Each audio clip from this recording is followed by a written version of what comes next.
Hey everybody, Hoang here, and today we're going to do a BT6+EX tier list video. So for those of you that don't know, in the North American scene, currently our meta is going to be delayed by a month, but fret not, we are here to provide you the tier list so that when it does come around in a month, you guys are already prepared, you know what is to come, and we can go win those tournaments, right?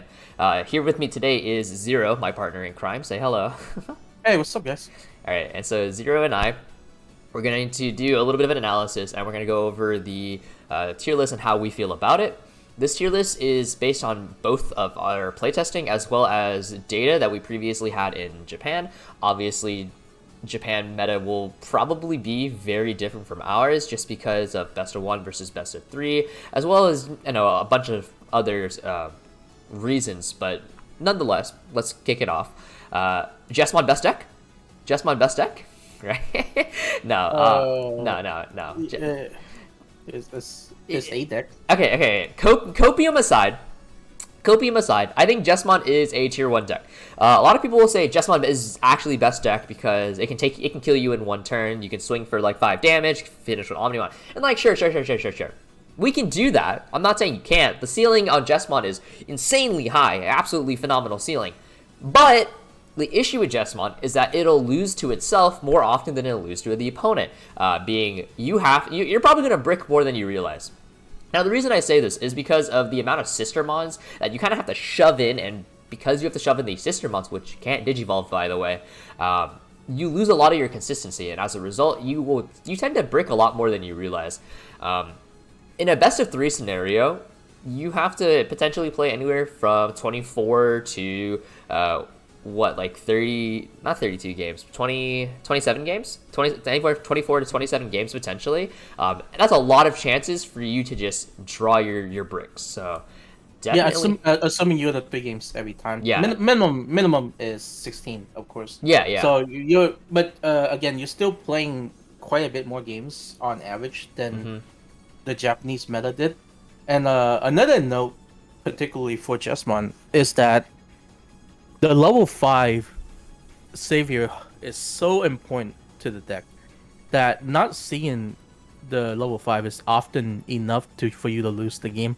That's such a huge aspect of a deck that requires one very specific card on top of also seeing your boss monster. It just can be difficult in a large amount of game scenario. I think we both have played this deck quite a bit in testing. And the amount of times where the deck doesn't do enough because you didn't see Savior or you're missing another particular piece and you just lose the game because of it is quite often, right?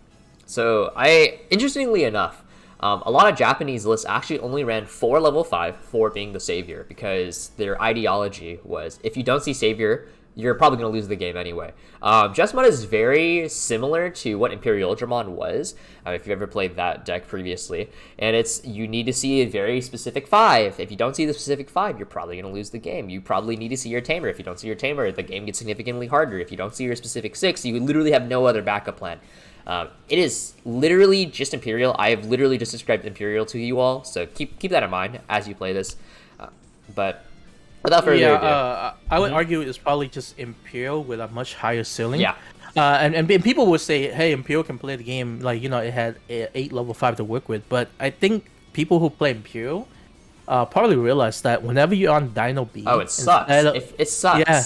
Instead of Pyojaman, you feel so much weaker. No, it's awful. All right. But I don't want to dwell too much on Jesmon because we have a whole Jesmon deck profile in the future. Ancient Gabubon Bond is probably tier 1, right?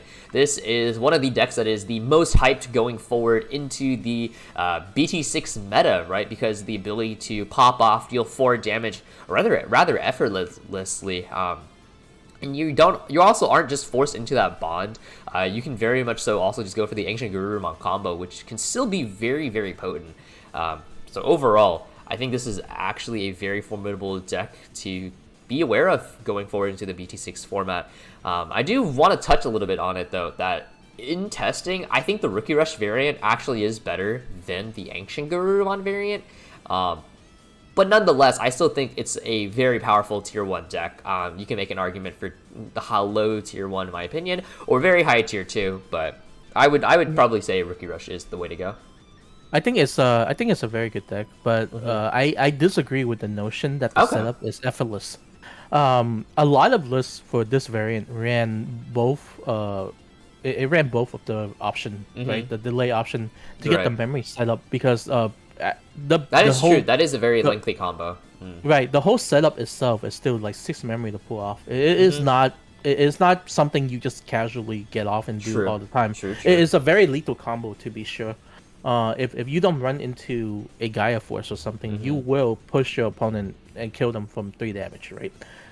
Similar to what Imperial was able to do with the Bliss Omnimon. But this card has the benefit of also this setup also has the benefit of removing your opponent's entire board of all level 5 or lower at the same time. So it's a very lethal combo. But I think it does require a little bit of setup, and because of the amount of setup it requires, it does make the deck a little bit slower. So that's also why I favor the Rookie Rush variant over the 2. Yep. Sounds good. Very, very good take. Coming up next, we have Source Strip, aka the new big blue Azulongmon. B tier. That's okay.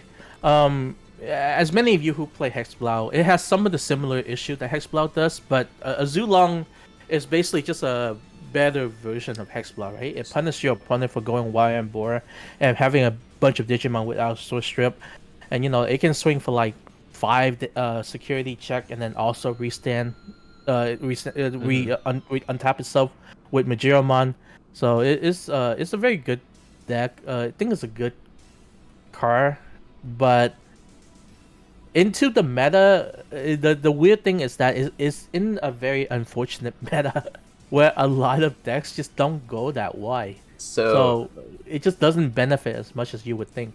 So I do want to touch on that part. Is we're talking about Source Strip as a mechanic, as just in general, and I feel like the mechanic just doesn't feel super rewarding, right? Azulong definitely is an upgrade. He's definitely way better than Hexblau. I don't even think you play Hexblau in the new Source Strip list personally. I think there's a lot better things you can play, like Slayergermon. But the issue with Azulongmon is that if your opponent hides in Raising, he is a 5-cost dud, which doesn't feel very great. But he does feel very great into Jesmon, because Jesmon is likely to vomit out 2 sisters, which then makes Azulong a 3-cost. And now if you play BT1 Ikakumon that gives you unblockable, then you can swing for a lot of damage and then go into Blitz Omnimon for game. And I think that's a very crazy combo. I think it's very heavily underestimated, that BT1 Ikakumon. And then you also have like all these Rookie Rush-esque decks running around. And I'm willing to believe Eosmon will be very popular in the North American scene. I don't think it's a very good deck, and we'll touch on that in a bit, but every time I go to a locals or I'm just wandering around chats, I always see, Eosmon is pretty good. Eosmon, looks super fun. And you know who destroys Eosmon?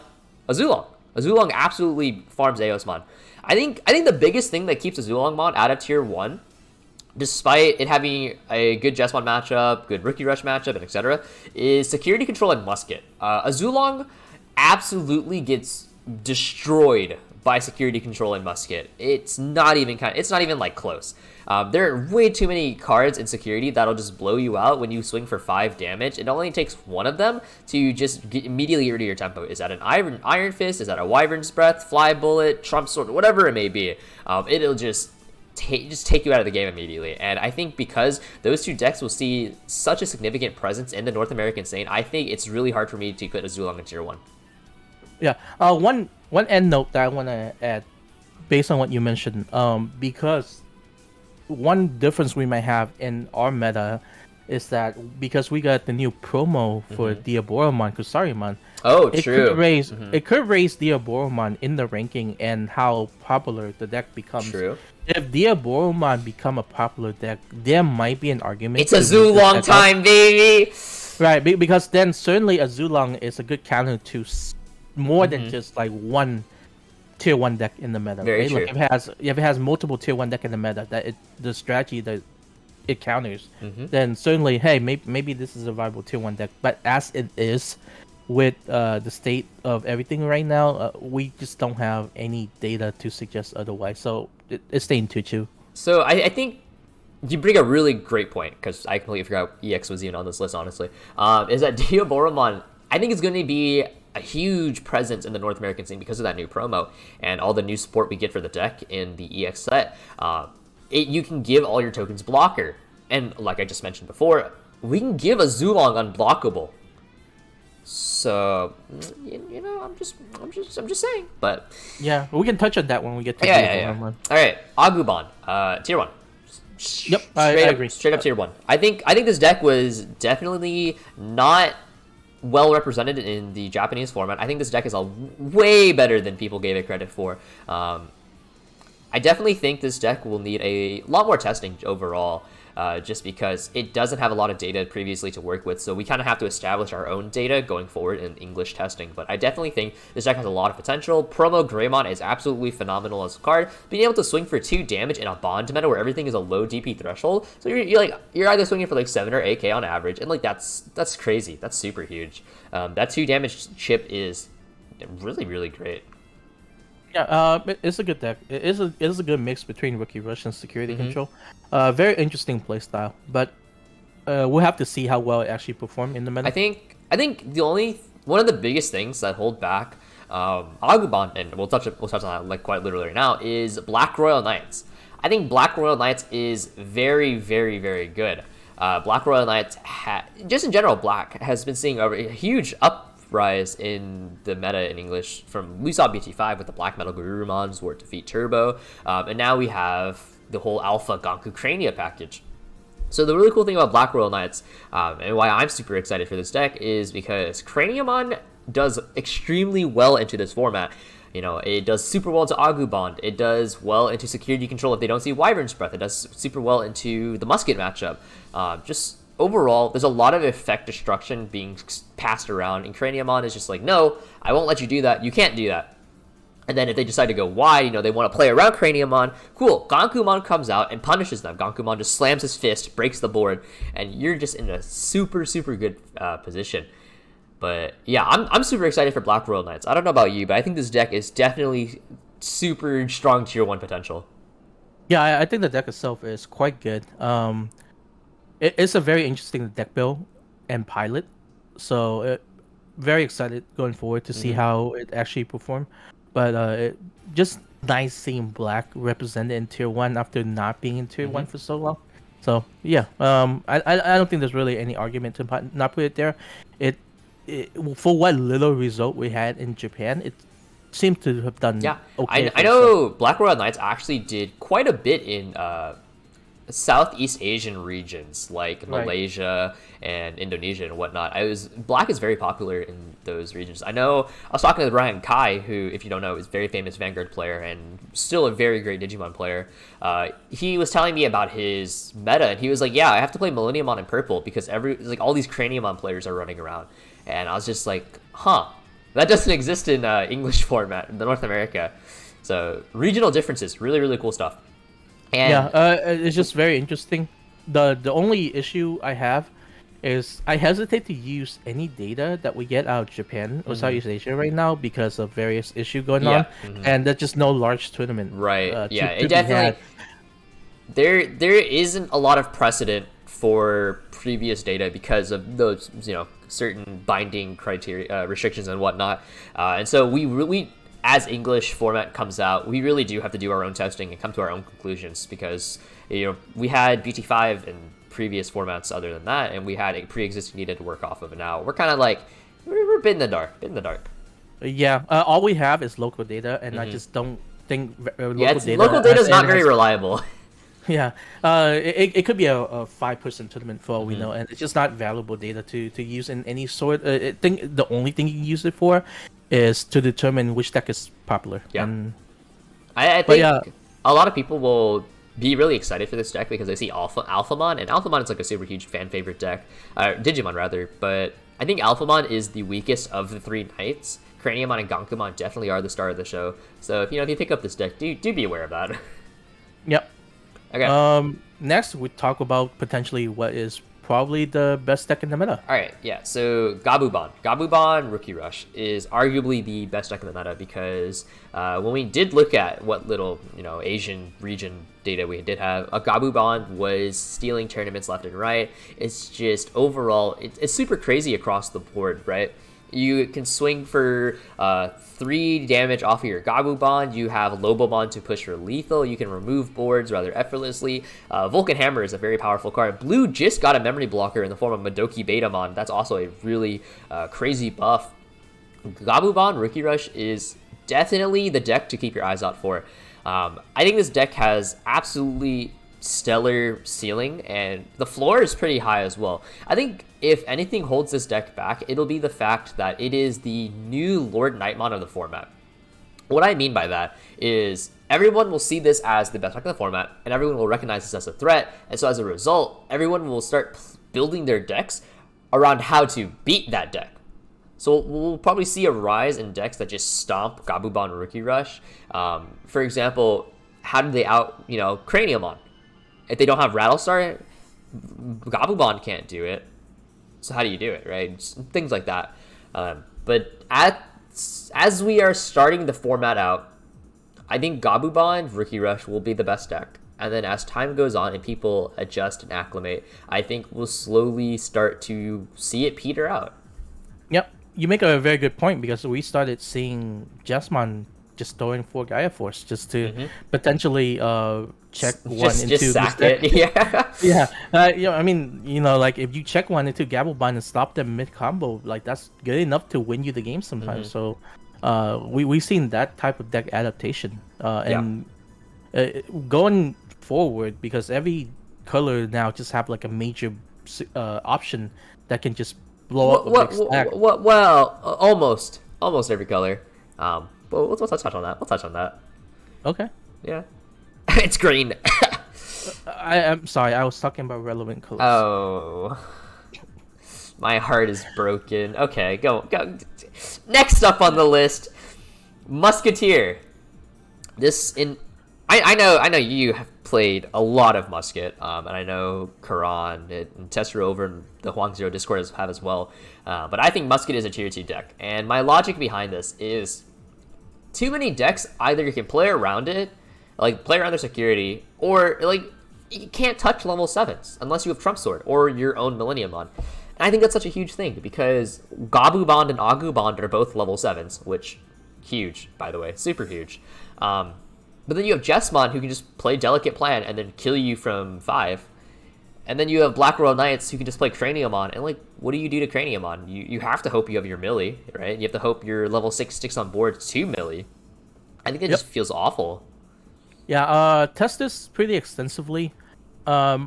It's not a bad deck by any means. It's a very interesting way to build a deck. This is basically an evolution of the Megazoo decks that we've seen previously, but this is basically a supported Megazoo by Bandai, right? Bandai's basically created, hey, here's like basically a Megazoo deck that you can play with cards that we made to actually support the playstyle instead of just throwing random level 6 together, right? Well, and it's cool for that reason, but the issue is it faces a lot of the issue that Megazoo faces is that it can be slow to start off, and initially some of your play will just give over a lot of memory, right? Yeah. And giving a lot of memory over in this meta is very lethal, because a lot of decks can just have very explosive turn if you give them 5-6 memory to start off the turn, right? So that's very scary. Another thing is that while having removal is good, the removal for Bellstar is very limited, as you mentioned, because it has trouble hitting level 7. So a lot of your security check just cannot deal with the bond for one. And like if you check Trump Sword into Agu Bond, what does it do? It does nothing. And then you have Jesmon who can play Delicate Plan to out your security check and then just run you down one turn. And you also have Royal Knight Black, where what do you do to Cranium on? Yeah. you have to see your Millennium. So it is a good deck. I just think it's not in a good spot favorably into this meta. It can definitely win games. I just don't think is favorable into anything in tier 1, and it probably loses to security control if we're being honest. Yeah.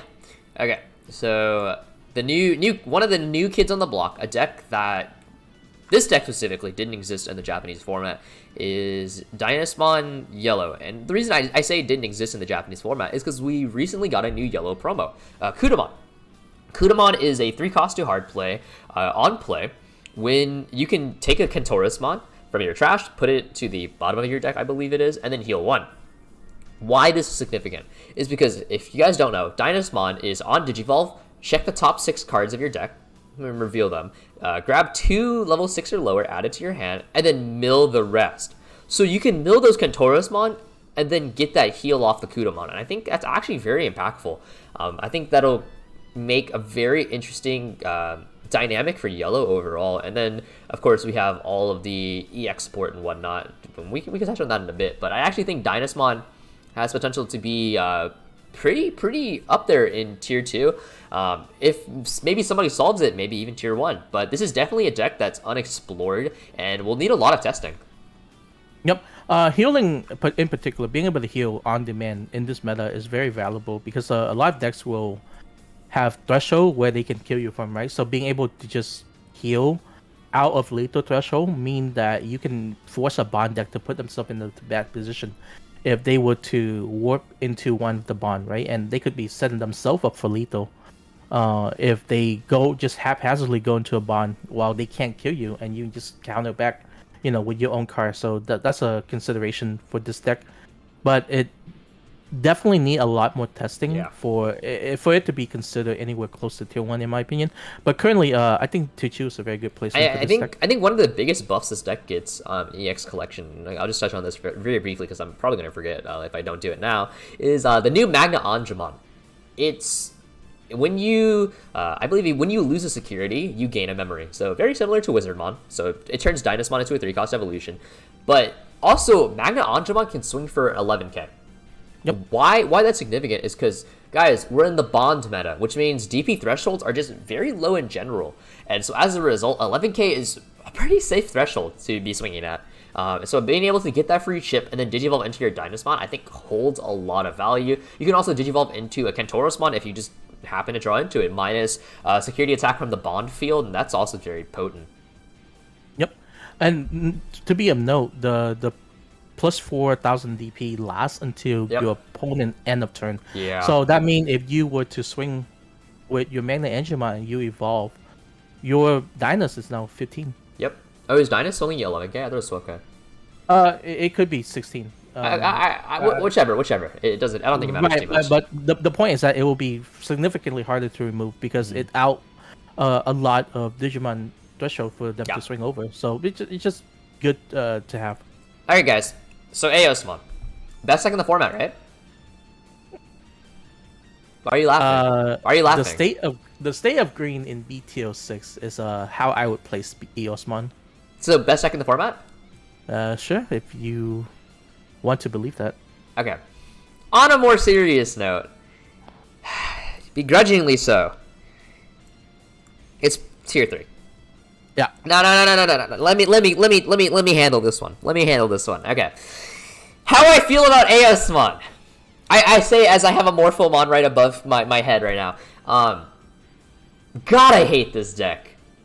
I hate Eosmon. Eosmon robbed green of what could have been an SR slot.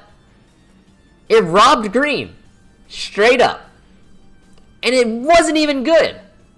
What do I do with this? What do I do with Eosmon? I can't play it in normal green decks. Like, it's... Okay, why Eosmon is bad?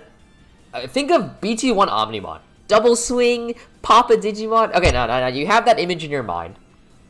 Eosmon is literally BT1 Omnimon with a gimmick.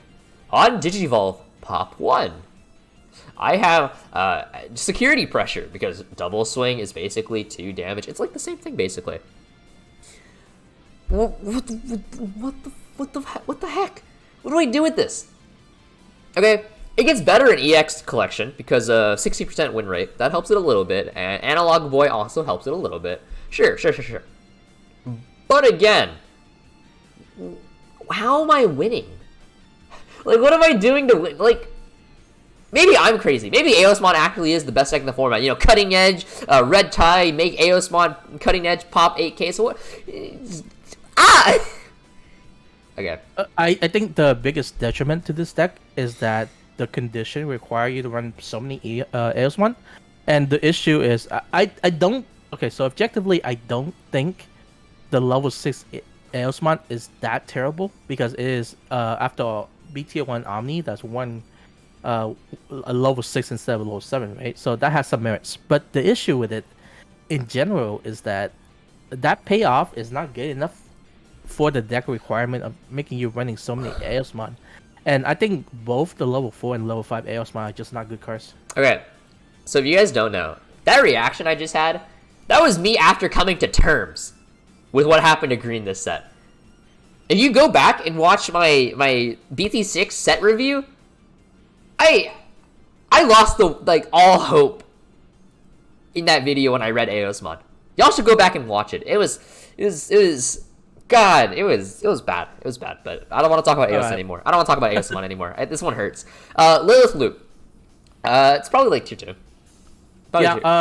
It got a nice buff, but realistically, the playstyle is still too slow. So I think and still too RNG heavy. Yeah. So Lilith Loop did receive actually some significant buffs. It received Wizardmon promo, which when you cast an option gain a memory, I think that's super huge. And it also received the Ginkaku promote, which allows you to have haste when you pull them out of your Zwart play. I think it's actually very, very good. But like Zero has said, the deck is still very combo reliant against decks that are a lot faster, so the Bond decks, Jesmon, etc. You can feel very, very pressured, and I don't see that doing very well in a tournament setting. I definitely think it can high roll into a top 8, top 16. It can definitely do it just because of how crazy your ceiling is.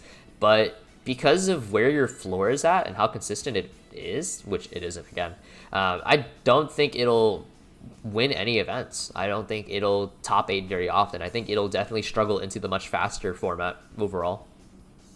Yep. Okay.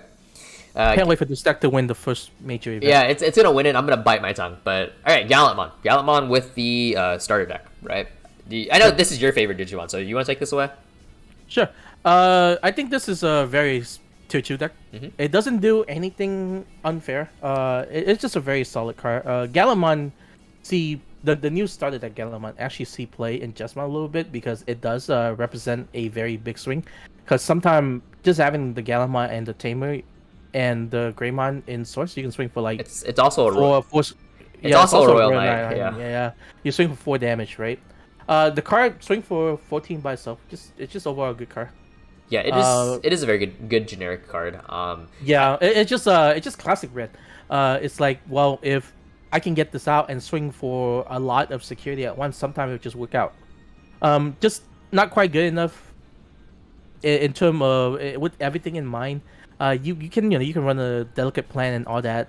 It's a very solid deck. It just doesn't do anything particularly great, but I don't think you feel bad playing it. Also, having the Warp Evolve option off the Gilmon is very nice, because sometimes your opponent will expose himself by giving you 4 memory, or even if you just set up one of the memory boost option, right, and having the ability to come back into the game, and then scale off into a level 7 is pretty nice. I think one of the things that hold back the Gallantmon and All Force by proxy is the fact that the warp requires your opponent to have a level 6 on board, and so going into like a bond meta where everyone is keeping like level 4s and 3s on their board primarily, you won't be able to resolve your warp that often, I feel like, unless you're obviously, of course, against Jesmon or Black Knights. But against the Bond decks, I don't feel like you're going to get a lot of value out of that warp, and I think that hurts this deck's competitive viability a little bit. Yep, I completely agree. That makes a lot of sense, right? Yeah. Okay, Lord Nightmon.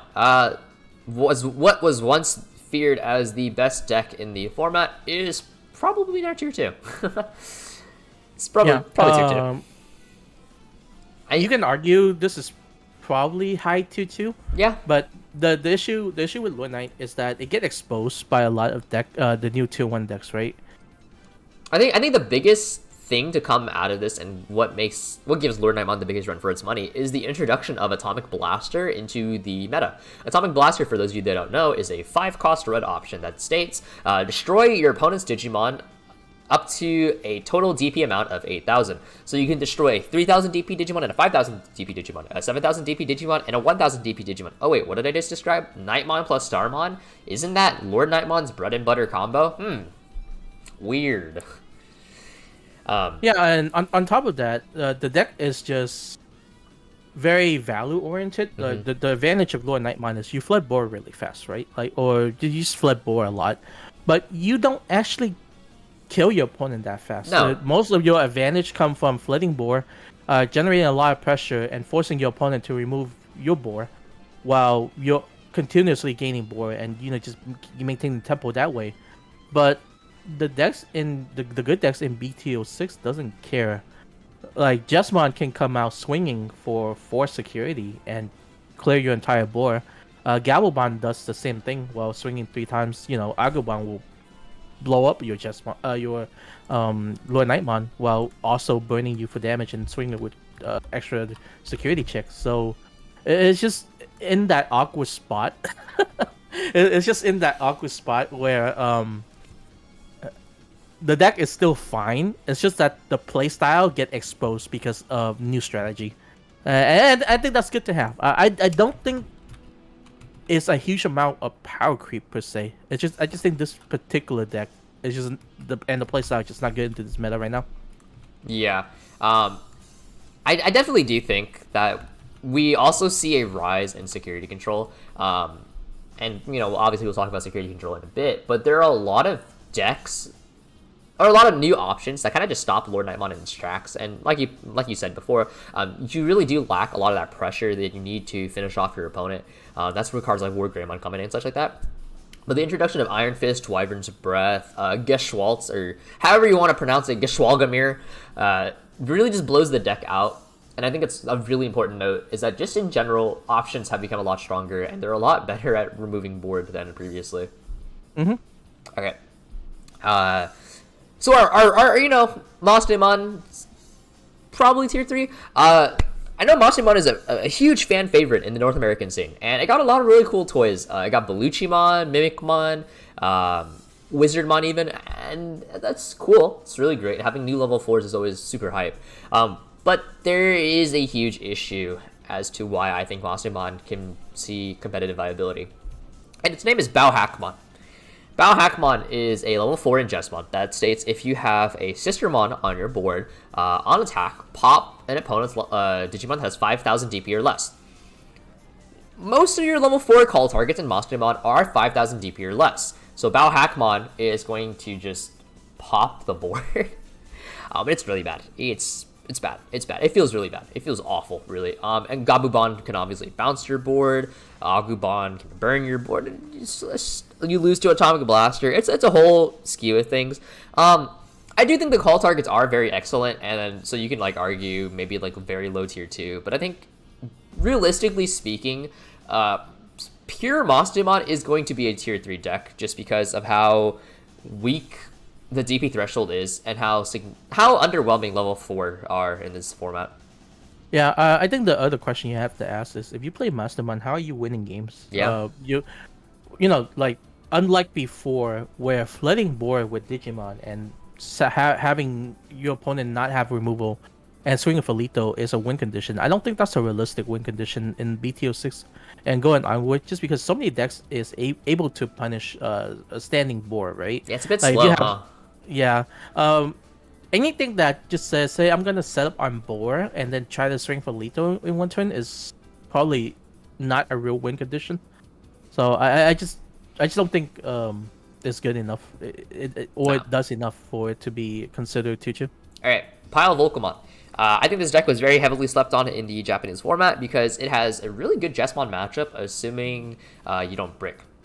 So I actually would put this bottom tier 2, maybe somewhere around that area.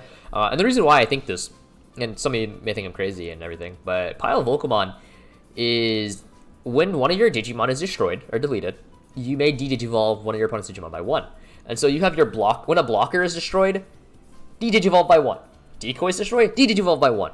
So when Jesmon swings and you block Jesmon, then you de-digivolve Jesmon, and then it's just like, I think the biggest detriment to this deck is that blue is really popular in the meta. Yeah. And the decoy effects that specifically says destroy. Yeah, so with Gabubon bot decks and like... Oof. Yeah. And also, the setup for it is really slow. So... Yeah. This deck can be quite a bit of work to set up everything. So you're just playing into a bunch of fast deck, and you're basically just playing a setup deck that when you get set up, it doesn't even win you the game. It just kind of start out the game. So yeah, it's okay. I can see it, the argument for it being bottom 2-2, because it does shut out a few decks in the meta. But overall, I just don't feel like it's good enough as a whole. Yeah, I think this is realistically potentially high tier 3. I say low tier 2 because I think it has a good Jesmon matchup, and I think it actually has a good Agu Bond matchup, ironically. Sure. Because, you know, decoy stops Agu Bond pop, and then you digivolve Agu Bond, and like that's pretty good, you know. Yeah, and the Agu Bond pop is mandatory, I believe. Yep, so it is mandatory. So it does play around Agu Bond in that manners. Yep. So I think this deck actually is probably low tier 2. I think it's fair. Having good matchup in the tier 1 decks is pretty fair. Okay, Plutomon.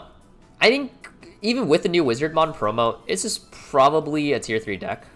Realistically speaking, I think your only card that handles low end being Deathclaw and Heat Viper isn't very good. And going forward into the Bond meta where everyone's playing level 3s and 4s, I think you're gonna really struggle. We're not in a format anymore where 6 is the goal.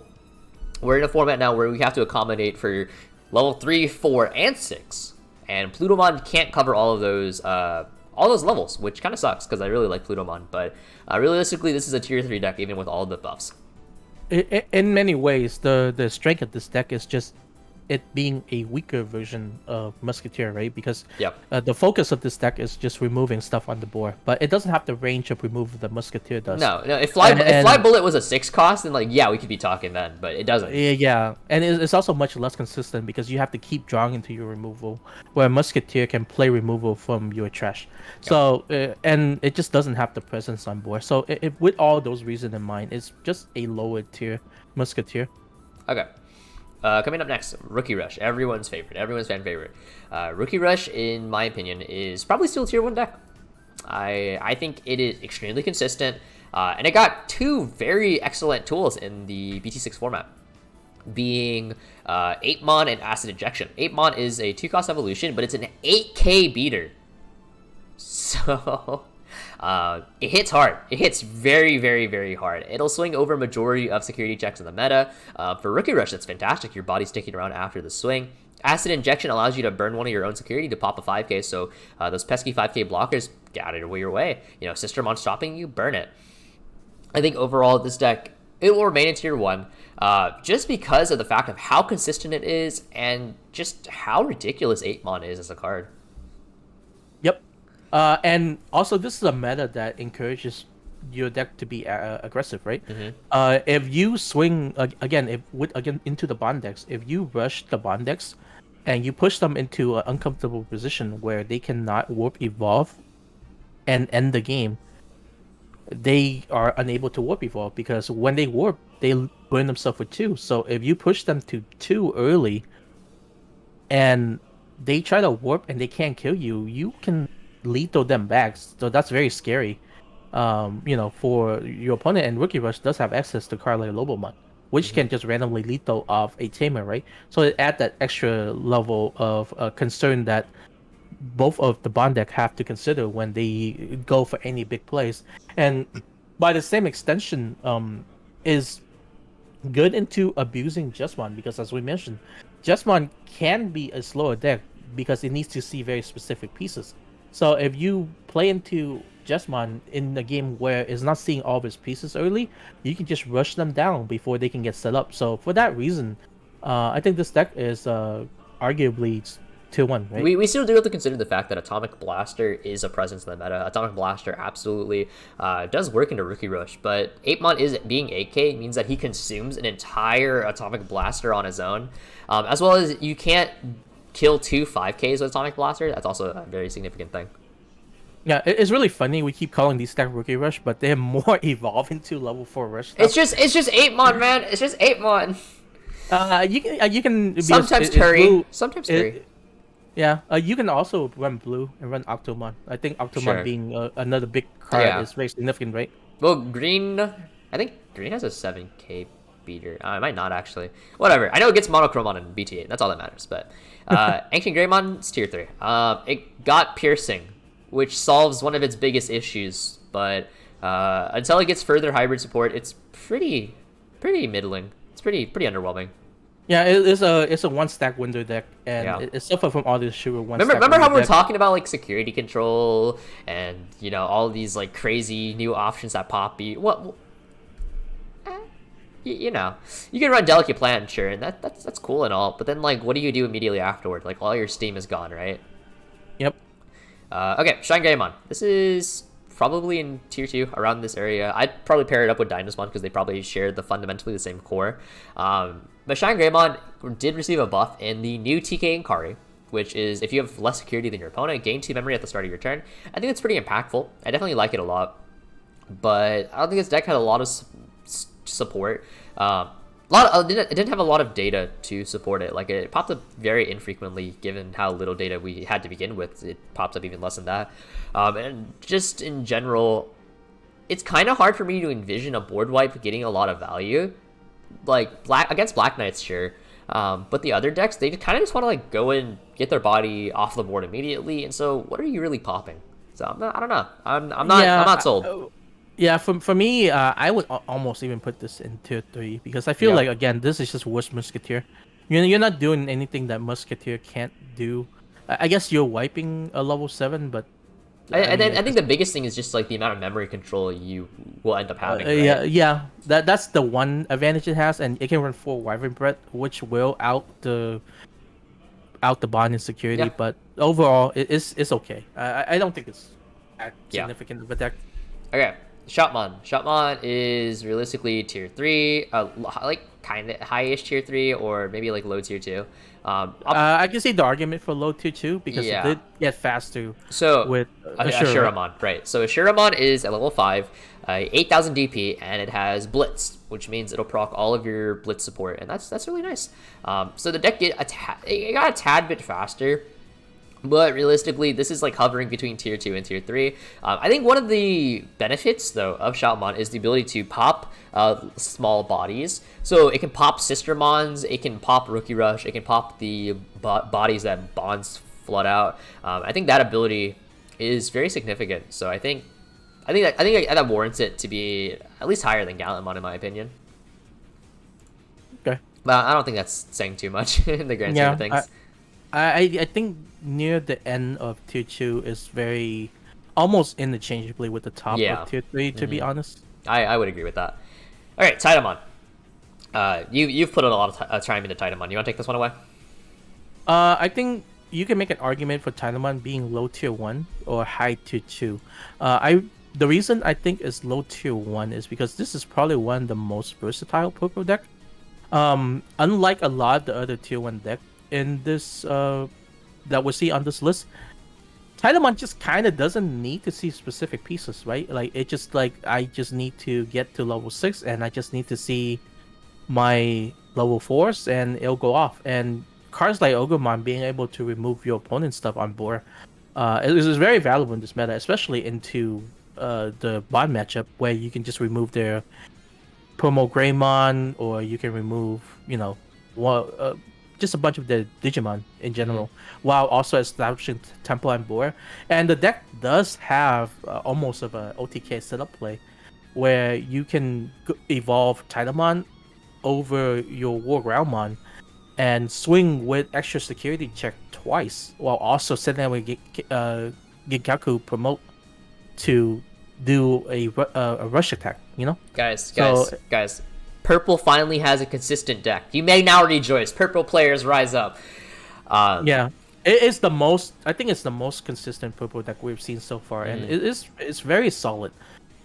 Again, although the issue with the deck where it shouldn't, I don't think it's higher in tier 1 because the ceiling for this deck is still relatively kind of low compared to everything else. It kind of needs set up, and it just doesn't instantly pop off, right?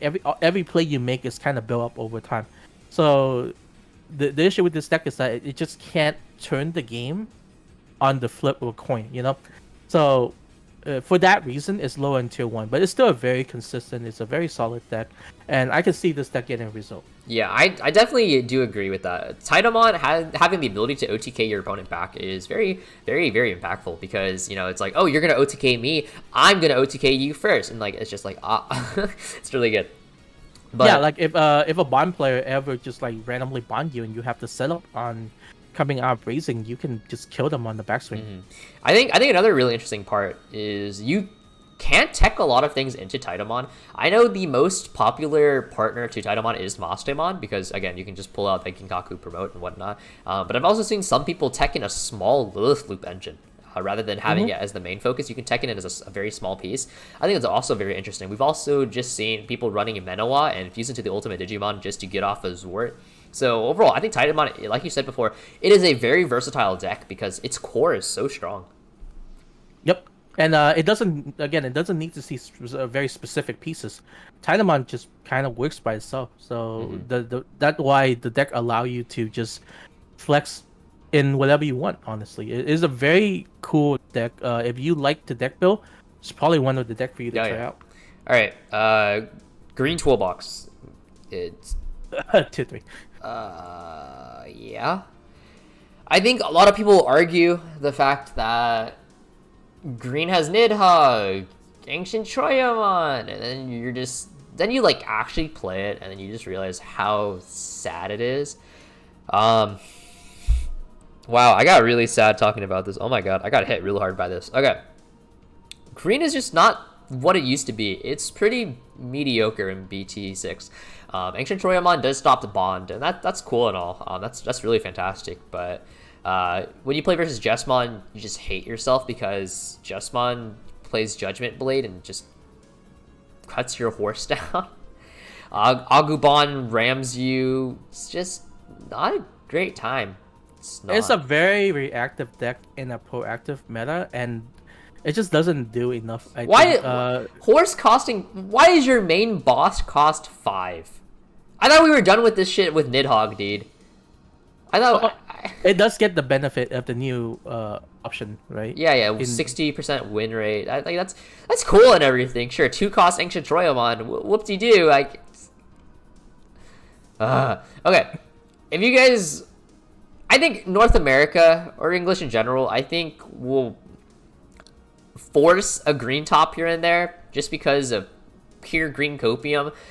So it'll be like tier 2 green, but like realistically, this is like a tier 3 deck. Is this deck better than the old green toolbox decks? No, it's so much worse. Yeah, I guess by that logic, maybe we can throw like a green toolbox in tier 2. I think even if we brought old green toolbox into this meta, I think it's not very good. I just think green needed new tools to keep up with the rest of the colors, and it got Aosmon. Yeah, like I think that's the biggest factor holding green back is that it got a horse. That's it. It got a horse. That's like the only piece of support it got. It got a horse. Yeah, I think green actually really got robbed this set. No, it got straight up highway robbery, dude. Alright, let's move on. Give me a sec. I just okay. All Force Vijram. Tier 2? Tier 2? Gallant. It's Gallant. It's Gallant. It's literally just Gallant. It's the same logic as Gallantmon. Yeah. It does stuff slightly different from Gallantmon, but they both suffer from the same issue. Fun deck though. Like I think the fact that you can buy a starter deck and get like a tier 2 deck out of it, pretty cool. Yeah, for sure. Okay, security control. It's probably like in contention for like potentially like second, third best deck in the format, right? Like I think this is very atomic, and I think in BT6 you can argue it's probably like second or third best deck in BT6 you don't even play red, you play black yellow, right? So you don't even play the atomic blaster. I think just the introduction of Wyvern's Breath and Iron Fist, as well as the new Kudamon promo, I think are just huge buffs to security control all around. I think having a very excellent Gabubon matchup, I think it actually puts it as the second best deck in the format because Gabubon will be the most popular deck in the format. And so as a result, having an insanely good matchup into that deck, I think puts you, rightfully as the second best deck in the format. If Jesmon sees Delicate Plan, you kind of just get rolled. Yeah, and I mean, it will have a bad matchup in Jesmon, but I think depend on the popularity of Gabubon. If Gabubon sees the same amount of popularity that we showed that Lord Knight did, I think you can safely take security control into any big tournament and perform well. Listen, if you play into Jesmon, just hope they lose to themselves. It's not hard.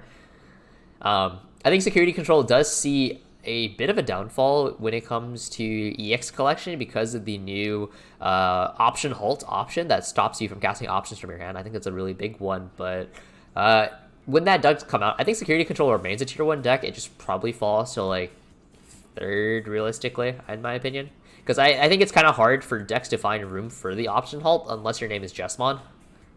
Yeah, I think that's true. But although I can see if this deck become relevant enough in the meta, I can see more deck trying to shove it in. Yeah, and by extension, that will also hurt Musketeer a lot because that option also completely shut down Musketeer. I think more people will try to fit in Analog Boy before they fit in Option Halt. But, yeah.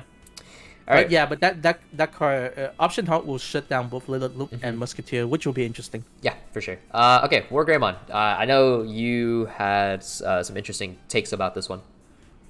Yeah, so War Greymon is something that I've been theory crafting and testing. I think is potentially better than Lord Knight into this meta because War Greymon. So the issue, if you play War Greymon in the past, so the issue with War Greymon is that it being 11k, right? So sometimes you just run into a lot of stuff and die. With some of the more popular deck in this meta, playing less big Digimon overall, like both of the Bond deck, the Rookie Rush Bond variant only really have the Bond as the big target, right? You're more likely to see your War Greymon survive and get value from it, and War Greymon is overall a much more aggressive deck than Lord Knight. As most people transition from BT04 to BT05, they've noticed that even though Lord Knight is a stronger deck overall, like a stronger main boss because they get a lot more value in that meta, it was much less aggressive. I think going into BT06, a meta that demand your deck to be faster, and especially when you're playing against a Rookie Rush deck that's trying to rush you down, the combination of Angel Woman and War Greymon will net you a lot of pressure and tempo back while also removing your opponent board, right? Say you get rushed down by a Pomo Greymon and put you to 3, and you're already on Angel Woman and you evolve into War Greymon. You can remove that Greymon, set up 2 extra body, like which could be something like a Bushi Agumon, and or like a big card like your Lucimon. And you can brush your opponent down. Like, you can push security, from that position, you can push one of the Bond deck down to 2 security off your War Greymon and Bushi Agumon play. And that put them into a really awkward position. Because what do they do now? If they go into their Bond, they put themselves at 0. Which can potentially be, like lethal range for you. I think a really interesting point is that when you play into Jesmon, which will be one of the most popular decks in the format, you can actually potentially kill their Jesmon outright if they do an incorrect sister call, because you could give Jesmon minus DP, and then you could pop a sister or double swing, and you kind of just force Jesmon into this awkward situation where they have to like plan accordingly around the War Greymon if you specialize your War Greymon in taking down Jesmon. But I feel like if you can tech War Greymon to beat Jesmon, I think you'll see some very good results overall. There's Salamon, Rise Greymon. That's minus 3000 DP. That kills Sistermon Blanc, which then means your Sistermons are no longer blockers, which then suddenly means War Greymon will then snipe Jesmon. Yep, and my list is I'm testing right now also teching Sakuyamon, which is a very good card to deal with both the Bond. Yep. Okay, Geo Bore 1. So we're now in EX collection territory. Just for the record, because again, this is a BT6+EX collection tier list. And with that in mind, I do want to mention Ice Wall is a thing in EX collection. If you don't know what Ice Wall is, because some of you may not have looked into EX yet, Ice Wall is a 1-cost option that says whenever your opponent would attack until the end of their turn, they lose 2 memory. card's broken. This card's broken. This card. I want to clarify. So important to clarify, and a lot of people may get confused with Ice Wall. Ice Wall says your opponent Digimon, but the card function based on previous ruling of Blade Wing, I believe. Wingblade. Yeah, the card function as an aura. So the moment you play this card, any of your Digimon, whether they were on board or not at the time Ice Wall is played, is affected. Yep. So if you're moving out of security, if you're playing a new Digimon, or you're evolving up, anything of the sort, they're still affected. So the card basically shut down or relatively reduce the amount the attack that your opponent have access to on any given turn. Yeah, I think also really interesting things to talk about Ice Wall. One, memory blockers do not stop it because it's not gaining memory, you're losing memory, which is super dumb.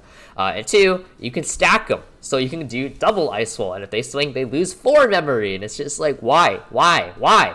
This card, in my opinion, is on the level of stupid that Blinding Ray and Hidden Potential Discovered are. It's just not a good card. It's just, I mean, it's a broken card, don't get me wrong, but it's not interactive. It's not healthy game design-wise.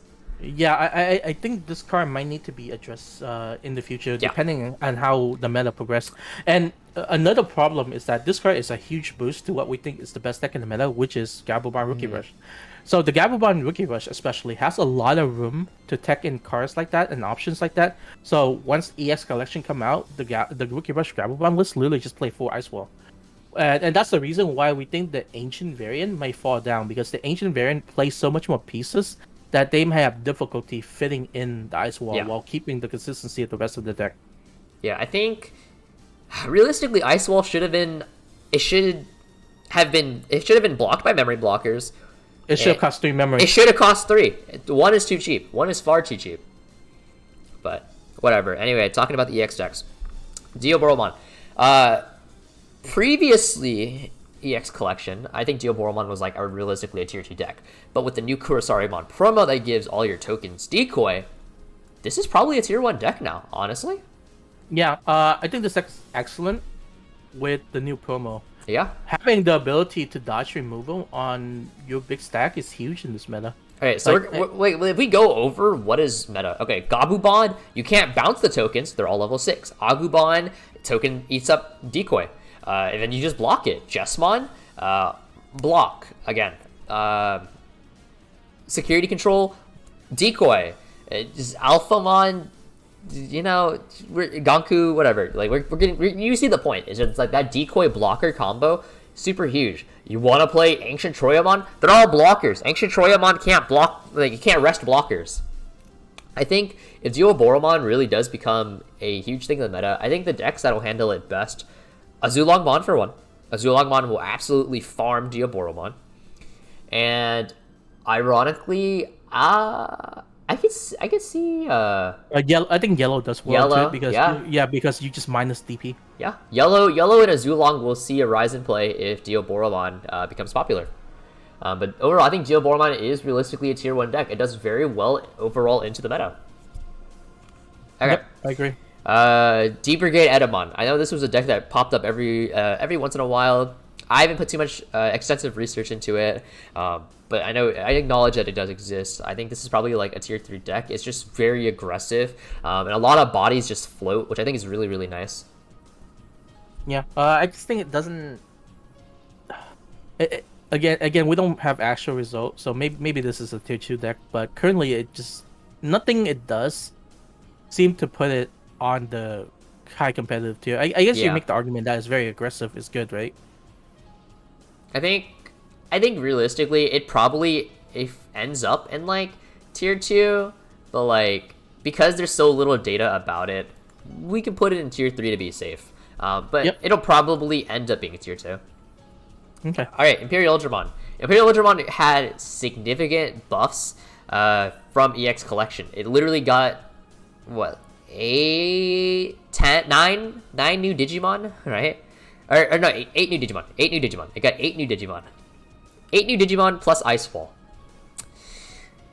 It's a lot. It's definitely a lot. Deck is good. I just don't think it's tier 1. No, I think this is realistically like a it's like probably very high tier 2.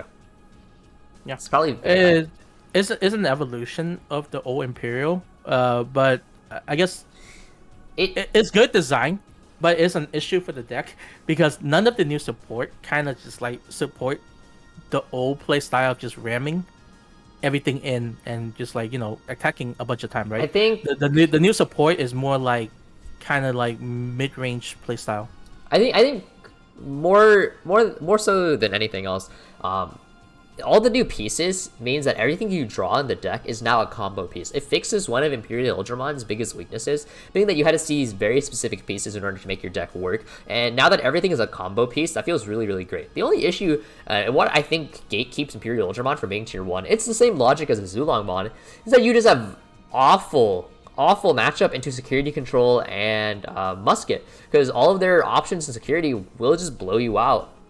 I also think Agu Bond is kind of a sketchy matchup as well because, again, security is really dicey.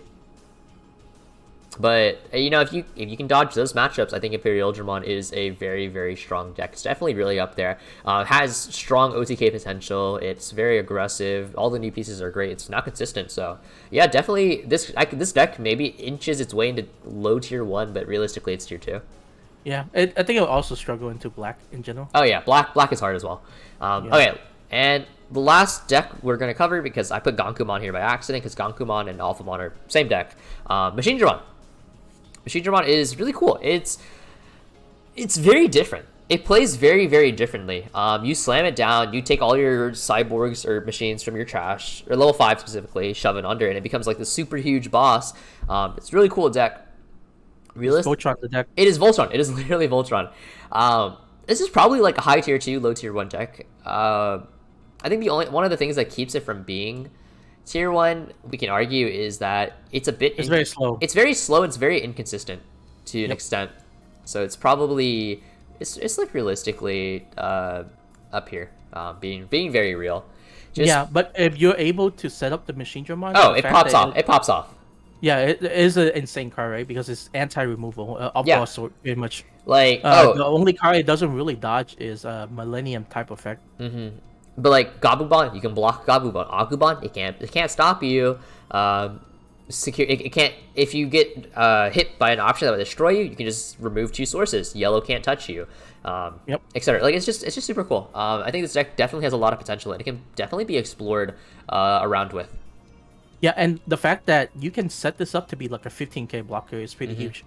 Yeah. But yeah, there you guys have it. This is the BT6+EX collection tier list. Is there anything that changes with the introduction of EX Plus, do you think, while we're on this? I mean, we mentioned the most significant one, which is Ice Wall, and there's a handful of deck, but I think the most significant change is just the Boromon introduction into the meta as a potential contender in tier 1. But other than that, I think the EX set is overall more low key, which is nice overall, with the exception of Ice Walls, obviously. Yeah, but I think it's nice to have a set that doesn't just shift the meta a huge amount and just add more variety of tech option for the current deck, so just to keep power creep in check, because sometimes we want the game to stay at a steady pace instead of constantly power creep, right? So it's nice for that reason, but overall, no, I don't think the EX collection does a huge amount of shift in the meta. Yeah, it just introduces 3 new decks and then buffs, the already existing ones via Ice Wall, Analog Boy, 60% win rate, etc. Right? Yep. Okay. So with that all being said, thank you guys so much for coming and watching. If you've stuck around for all 1 hour of this tier list video, I applaud you. Good job, you guys. I do want to say that, again, we as the Hoang Zero community, we're really trying to push forward on community-driven data collection. So please stop by the Hoang Zero Discord if you do want to have a hand in that. Because, guys, let's do this game proud. Like, let's do a good job, Yeah, if you're able to just provide us top 16 data for major tournament, would be greatly appreciated, because we'll do the compiling ourselves, but we just want access to the data. Yeah, okay. So thank you guys so much for watching, and have a good day. See ya. All right, bye.